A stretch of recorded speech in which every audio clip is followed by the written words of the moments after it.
Selamat datang di pembahasan yang kedua. Kali ini kita akan membahas mengenai klasifikasi makhluk hidup. Nah, jadi klasifikasi makhluk hidup itu apa sih sebenarnya? Nah, sebenarnya ini tuh merupakan pengelompokan organisme dalam suatu sistem berdasarkan kategori tertentu. Dan tujuannya tentu saja untuk mempermudah mengenal dan mempelajari beragam makhluk hidup. Oke, secara taksonomi sendiri, hewan dan tumbuhan itu bisa diklasifikasikan menjadi seperti berikut ya. Oke, mulai dari yang paling general, ini ya, sampai yang paling spesifik. Jadi, yang paling general itu kita lihat ada kingdom, kemudian dilanjut ke filum untuk hewan ya. Hewan itu filum, kalau di tumbuhan itu divisi. Kemudian selanjutnya ada kelas, kemudian bangsa atau ordo, famili atau familia, marga atau genus, dan spesies. Seperti itu.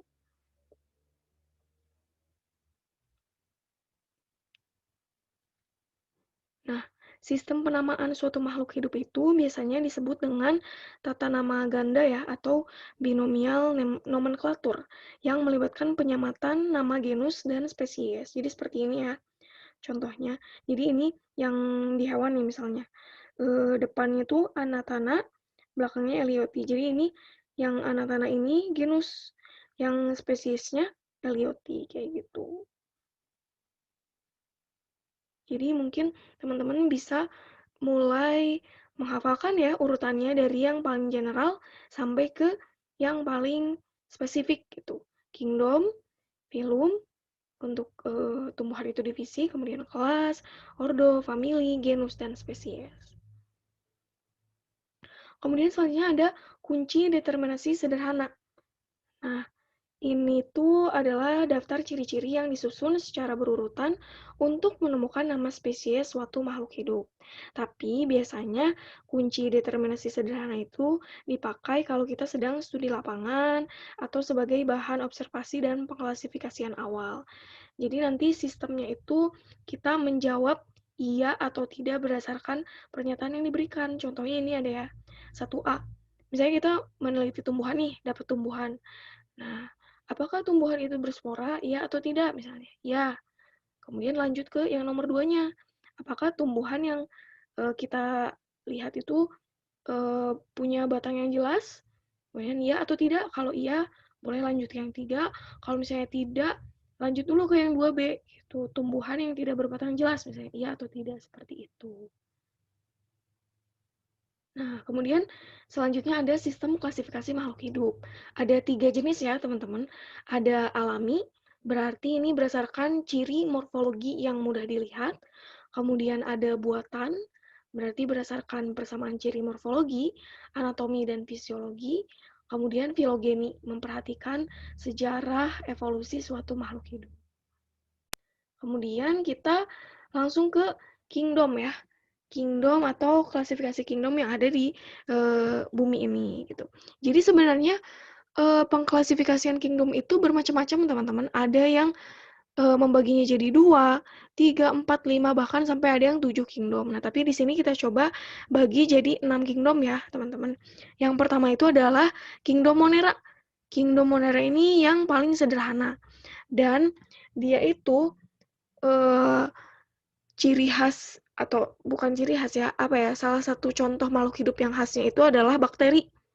Dan kingdom Monera ini biasanya prokariot atau belum punya membran inti. Dan ukurannya itu sangat-sangat kecil, jadi kita butuh alat bantu seperti mikroskop untuk melihatnya, seperti itu. Kemudian selanjutnya adalah kingdom Protista.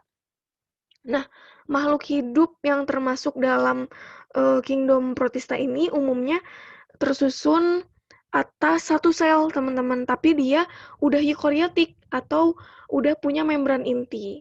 Nah, biasanya protista ini terdiri atas kelompok-kelompok makhluk hidup yang punya perbedaan sangat ekstrim karena dia itu bisa merupakan apa ya, bisa mirip tumbuhan atau disebut juga alga, mirip hewan atau protozoa dan mirip jamur. Jadi di kingdom protista ini ada yang heterotrof, Ada yang autotrof dalam segi mengambil makanan gitu ya, atau memproduksi makanan. Kemudian ada yang bisa memproduksi klorofil, ada juga yang tidak, gitu. Kemudian selanjutnya adalah kingdom fungi ya, atau jamur. Nah, makhluk hidup yang ada di kelompok ini biasanya, tadi ya, itu eukariotik berarti sudah punya membran inti, kemudian tidak punya klorofil, kemudian struktur tubuhnya sudah lebih kompleks dibandingkan dengan protista, karena terbentuk dari benang-benang hifa, kemudian tersusun atas banyak sel, dan dia itu punya dinding sel dari kitin. Selanjutnya adalah kingdom plante atau kingdom tumbuhan ya, teman-teman. Nah, makhluk hidup yang dikelompokkan dalam tumbuhan umumnya sudah eukariotik ya, kemudian punya klorofil, kemudian autotrof berarti dia menciptakan makanannya sendiri, menghasilkan makanannya sendiri, kemudian multiseluler atau tersusun dari banyak sel. Seperti itu.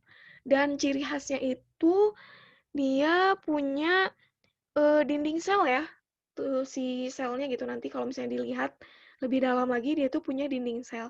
Dan ini tuh hal yang membedakan sel tumbuhan dengan sel hewan. Jadi kalau sel tumbuhan tuh lebih kaku gitu ya, kotak-kotak gitu, lebih kaku.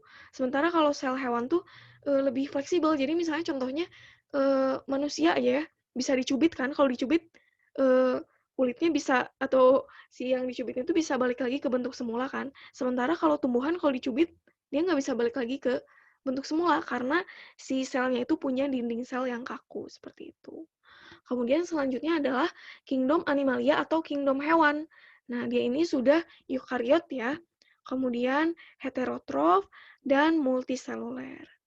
Nah, kemudian yang selanjutnya adalah kingdom virus. Sebenarnya ini eh, cukup kontroversial, maksudnya dalam artian, masih ada yang membingungkan gitu ya, apakah virus ini termasuk dalam makhluk hidup atau tidak gitu, karena dia punya ciri khasnya tersendiri. Mungkin nanti bisa dibahas di pertemuan selanjutnya gitu. Nah, tapi virus itu sendiri biasanya dibagi berdasarkan materi genetik antara virus yang punya materi genetik RNA dan yang DNA, seperti itu. Dan dia itu aseluler, teman-teman.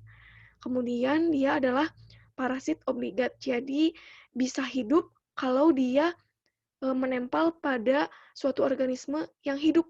Nah, mungkin untuk pembahasan yang kedua sampai sini dulu ya, teman-teman. Untuk pertanyaan, misalnya ada yang dibingungkan atau lain sebagainya, boleh langsung ditanyakan. Dan kalau misalnya sudah paham, boleh silahkan lanjut ke video pembahasan yang selanjutnya.